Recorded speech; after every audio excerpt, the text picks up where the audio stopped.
Hello, my name's Julia. I'm 28 years old. These last few months have been a roller coaster of events, and they all involve my entitled brat of a sister-in-law. But before I tell you about it, I need to tell you a little about myself.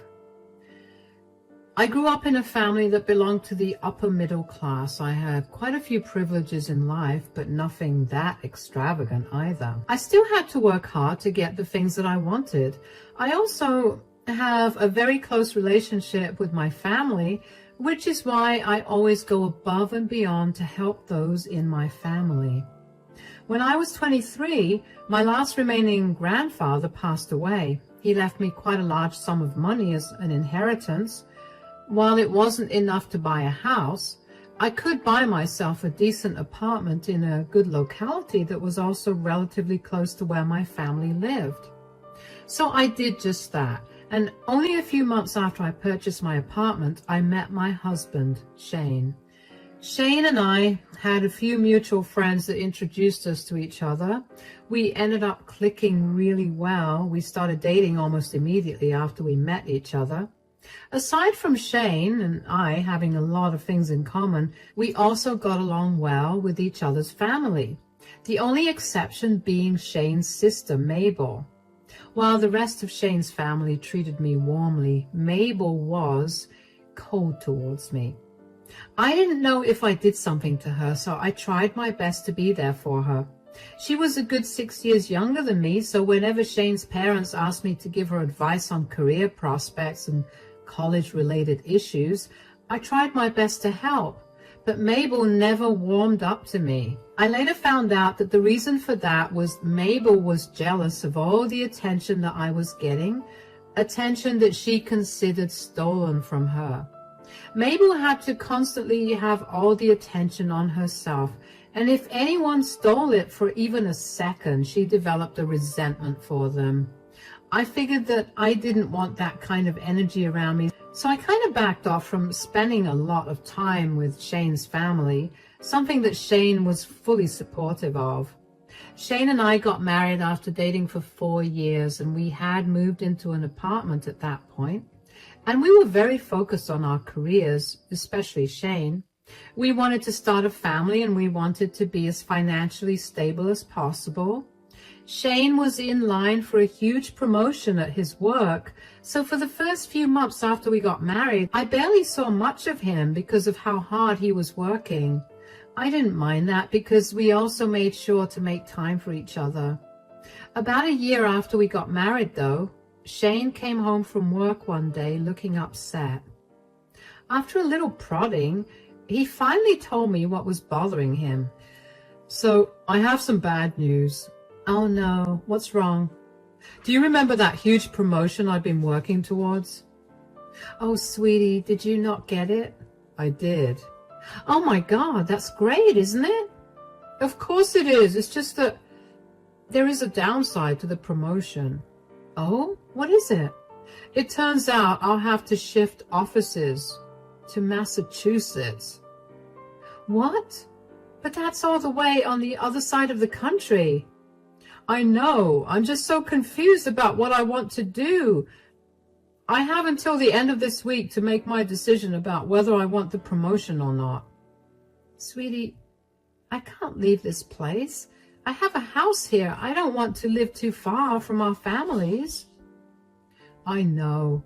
I would never expect you to leave everything behind for this." "You really want the promotion, don't you?" "Of course. I mean, I worked so hard for so many months. I'd be really upset if I didn't get to see all my hard work pay off, you know." "I get that. You know what we could always do with the extra money? Anyways, we were planning on having kids." "What are you saying? That I take the job? But what about you?" "Sweetie, we're married. We can definitely survive long distance for a while. Besides, we're also financially secure enough to fly back and forth every few weeks to visit." "Are you sure about it? This is a big decision." "I'm 100% sure. You shouldn't have to give up on your success because of me. We're strong enough to do long distance, don't you think?" "Of course, I know we are. It's just going to be hard to live extended periods of time without you. How often would we even see each other, because you won't be able to take that much time off work either? Calm down, sweetie. I know that this is a big change, but we can iron out the details later on. For now, why don't we just celebrate your promotion? All right, dinner's on me. Let's go. I was devastated, but I also knew that if Shane did not pursue his career in the way that he wanted, he'd begin to develop some form of resentment against me. I also knew that if I left my comfort place, the same would happen to me.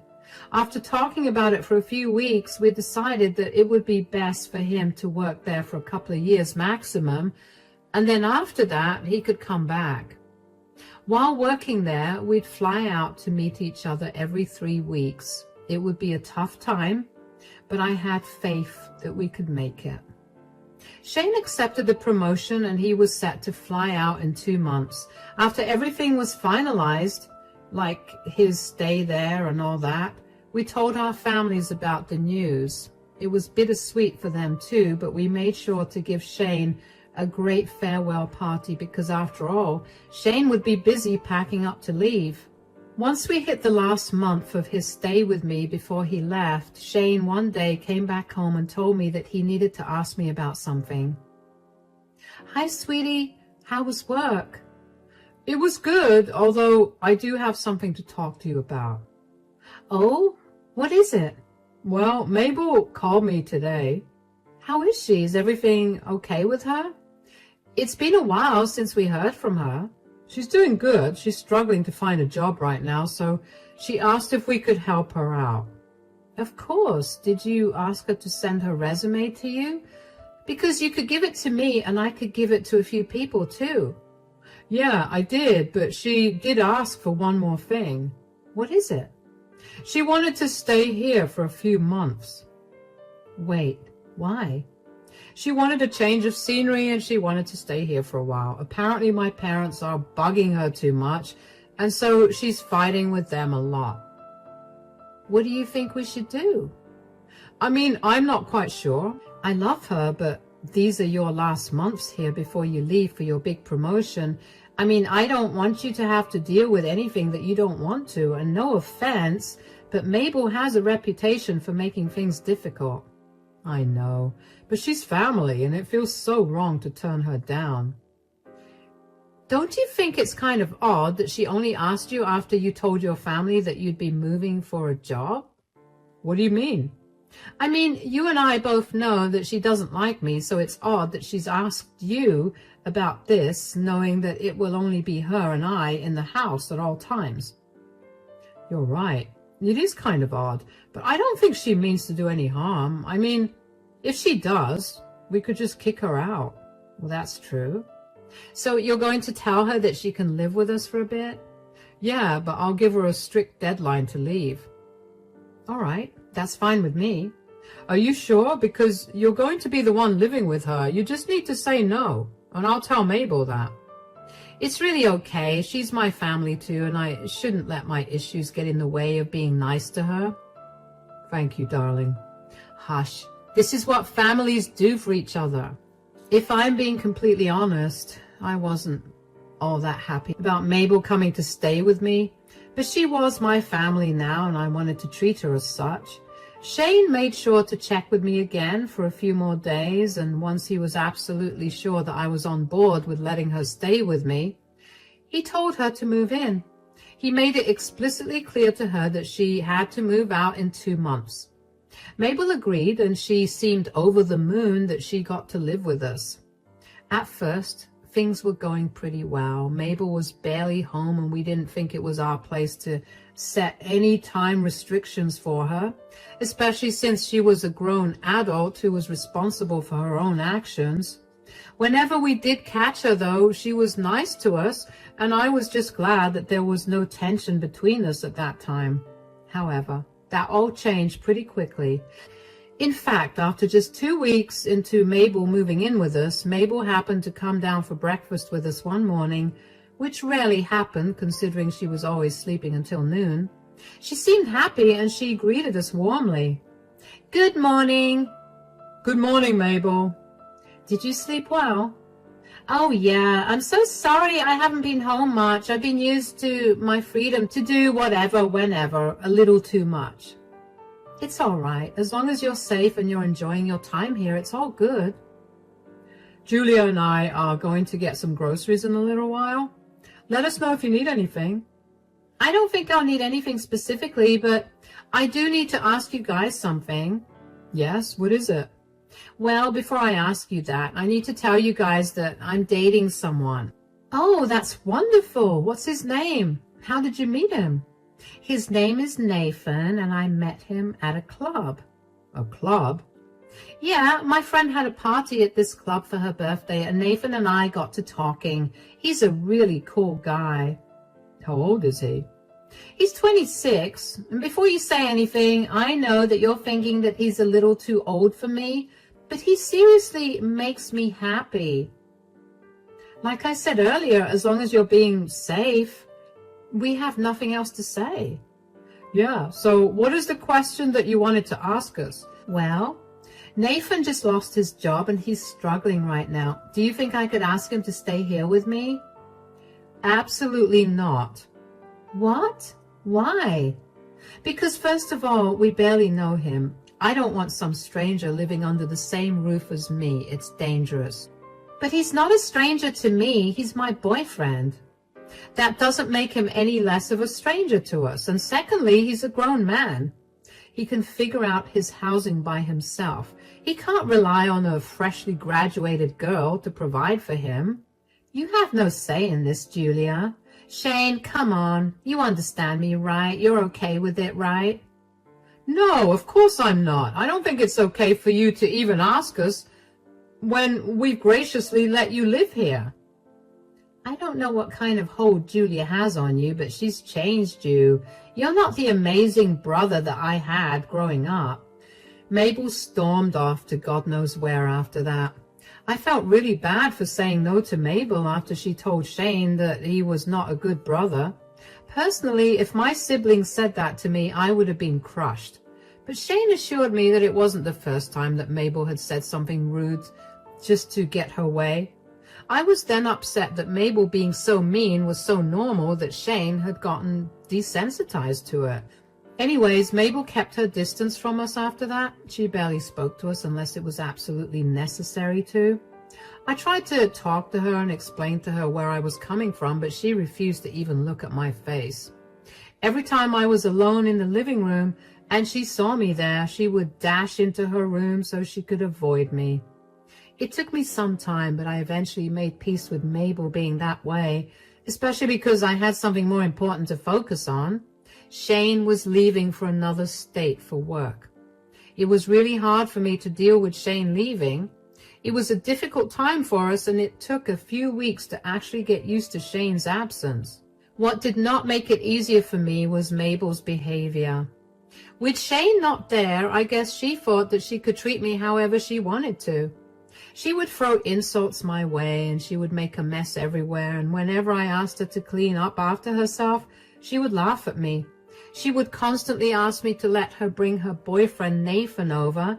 I'd keep turning her down, and when that happened, she'd get all huffy and tell me that Shane left me to get away from my prude-like behavior.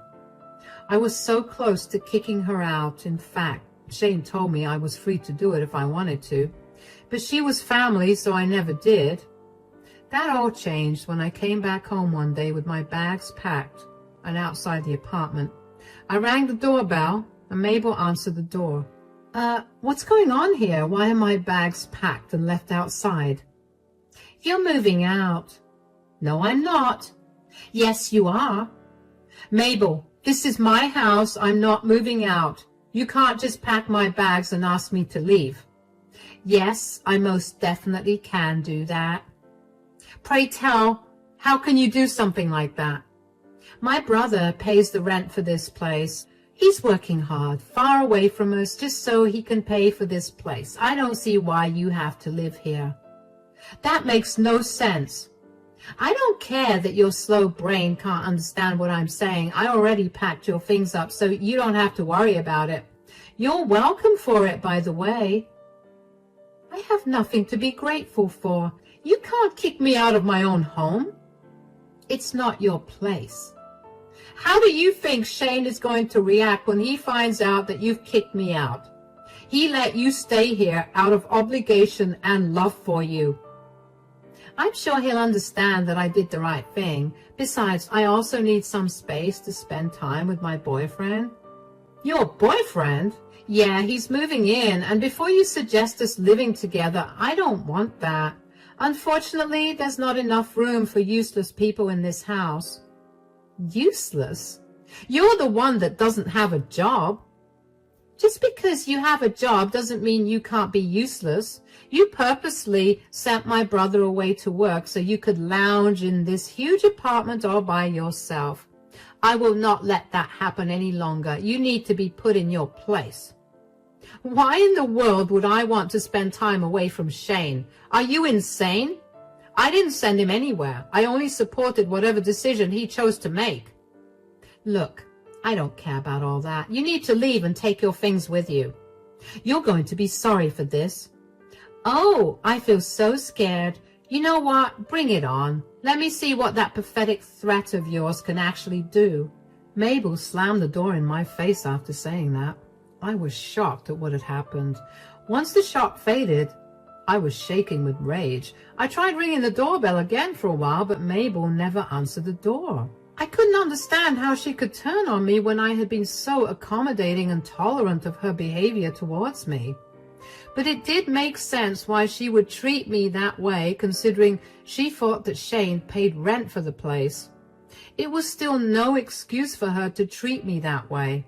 My rage turned into panic and humiliation. I quietly picked my things off the floor and made my way to my car. I didn't know where to go, so I just drove around for a while. I checked the time in Massachusetts before calling Shane to let him know about what was happening and what to do about it. Hi, darling, how are you? Actually, not good. What? Why, is everything okay? It's not. Today, when I got back home from work, I was greeted with all my bags packed. What do you mean? Where was Mabel? Mabel was the one who packed my bags and asked me to move out. What? Why would she do that? She thinks that I'm useless, so you shouldn't have to spend money on rent just to pay for me. She's also moved her boyfriend in to live with her. Oh my God, I'm so sorry that she's behaving that way. There's no need for you to apologize. I'm just upset at her audacity. She did not even seem to care about what your reaction would be to her kicking me out. She thinks that you'll eventually realize that she was right for doing that. That's insane. I would never be okay with that. I'm so angry that I want to give her a piece of my mind right now. You and me both. Do you want to do something about it? I'm only asking because I want you to know that I'm going to support you no matter what you do. I don't really know what to do. Mabel clearly doesn't know that the apartment belongs to you. Maybe there's some legal action you could take. Oh yeah, of course, I do have an idea, but I don't exactly know how you feel about it. What do you mean? I could report her as a trespasser and she would be escorted out by the police. It might even go on her record. That's a great idea. I was getting tired of her entitled behavior, and this is just the last straw. I will not have her kick you out of your own home. Are you sure? Absolutely. Besides, I really don't like her boyfriend. I'm sure it'll do him good to be taken out by the police. All right, I'll call the police right now and report Mabel. Yeah, just keep me updated about the whole thing, and if you need me to come there, just say the word. I'll let you know about it, but for now, I think I can handle everything. I knew that Shane would be on my side, but I just needed some more reassurance from him. When I got it, I immediately went down to the police station and filed a report against Mabel for trespassing. After proving my ownership of the apartment, the police officer asked me if I wanted to accompany them to my apartment. But I told them that I did not want to see Mabel at that point. They asked me to wait there or go someplace where I could wait a while until they got Mabel out of the house. I went over to my mom's house. My mom was appalled to hear about what had happened and offered to help me too. It took a long while, but eventually the police officers asked me to come back home and make sure that nothing was stolen. I practically raced back home, and when I got there, I looked everywhere to make sure I still had everything. Thankfully, everything was there. I thanked the police officers for their help, and they told me that they had a slight issue with getting Mabel out. They also told me to call them if I needed help with her again, because she had been put on their record now. I was confused, but I was honestly too tired to ask what happened. The next morning, however, I got all my answers. Mabel called me to yell at me. "You called the cops on us!" "I told you that you would be sorry for kicking me out." "Why would the cops arrest us anyways? We were not trespassing in any way. This was a flat that Shane was paying for, right?" "No, he wasn't." "I know you made up a huge bunch of lies just to get us arrested. Do you even know what's been happening?" "No, and frankly, I don't care. I'll have your bags packed, and I need you to come and pick them up by the end of the day." "You got Nathan arrested. He's going to go to jail." "Oh, how did that happen?" "We thought the cops were trying to force us out, so he put up a fight and ended up injuring the officer in the process. This is all your fault. You need to call the cops and tell them that you lied." "But I didn't lie about a single thing." "Don't test me, Julia. I've only been quiet about my dislike for you because I respect Shane. But if you don't call the cops and make things right, I'm going to tell my family about everything. And you're going to be shunned by everyone." "What exactly are you going to tell them? That I kicked you and your boyfriend out of the apartment that I own?" "What are you talking about?" "The apartment that you kicked me out of is mine. I bought it right after I graduated." "No, you're lying. You're trying to keep the lie up. I just know it." "I have no reason to lie. You can ask Shane yourself. If you want me to send you the documents of my purchase, I can do that too." "Why would you not say anything to me about it? Why was this hidden?" "I don't see why my affairs are your issue. It's not my fault that you made assumptions for which you have to pay the price right now." "Yes, it is. You need to do something about this. If you had told me that you owned the apartment, I would not have anything on my record, and Nathan wouldn't be in jail." "I have nothing to do with this, Mabel. Shane and I were nice to you because you were family. You did nothing but make our lives hell. I could have kicked you out right after Shane left, but I didn't do that because I cared about you. This is no way to treat the person that's helping you out. Maybe you could learn something from this. Goodbye." But when Mabel started spreading lies, I was furious. So every time I got a call from a concerned family member, I would send them the video recording of the day that Mabel threw me out of my own home. Thankfully, our entire conversation happened at the doorstep, and my security doorbell caught the whole interaction. With that proof, everyone began to turn on Mabel, and that only made her angrier with me. She couldn't reach out to me, so she called Shane and tried to get into an argument with him about me, but Shane wasn't having any of it. He chewed her out real good and told her to stop bothering the both of us. Mabel also ended up getting kicked out of her parents' house because they didn't want to have anything to do with a lying, manipulative, and thieving person. Eventually, Mabel gave up her huge ego and came over to my place to beg me to take her back. She cried and begged me to help her out because she didn't have any other place to go to. Now, here's the thing. Lawfully bad for her. No matter how much I wanted to help her, I couldn't let go of the feeling of getting kicked out of my own home. So while I couldn't help her live with me, I did suggest some alternatives for her until she got up on her own feet. She did not like that I wasn't helping her out, and she threw a fit. I had to eventually ask her to leave, and when she did not, I threatened to call the cops again. Thankfully, that got her out of the door almost immediately. I was paranoid about Mabel having a copy of the keys to my place, especially considering how she never returned it to me, even when I asked her to, so I made sure to change the locks, which was once again a smart move because Mabel did try to break in. I snapped after that and called the police on her again, and this time she got arrested for real. She was slapped with a hefty fine, and since it was her first offense, she got off with community service. I also managed to get a restraining order against her. It's been a good few months since all of this went down. It was really hard to get rid of the paranoia of her breaking in again. But eventually, things calmed down. Almost everyone in Shane's family has cut ties with Mabel, although they're willing to let her back in once she realizes how bad her actions were, and she apologizes for it. I don't know what's been going on in her life now, and I'm happy to not know any of it. I'm just happy that she's no longer someone that I have to deal with. I'm happier now, and so is Shane. Never in my life did I think I'd have to deal with things like this, but it is comforting to know that I was able to handle this in the best way possible. Thanks for listening.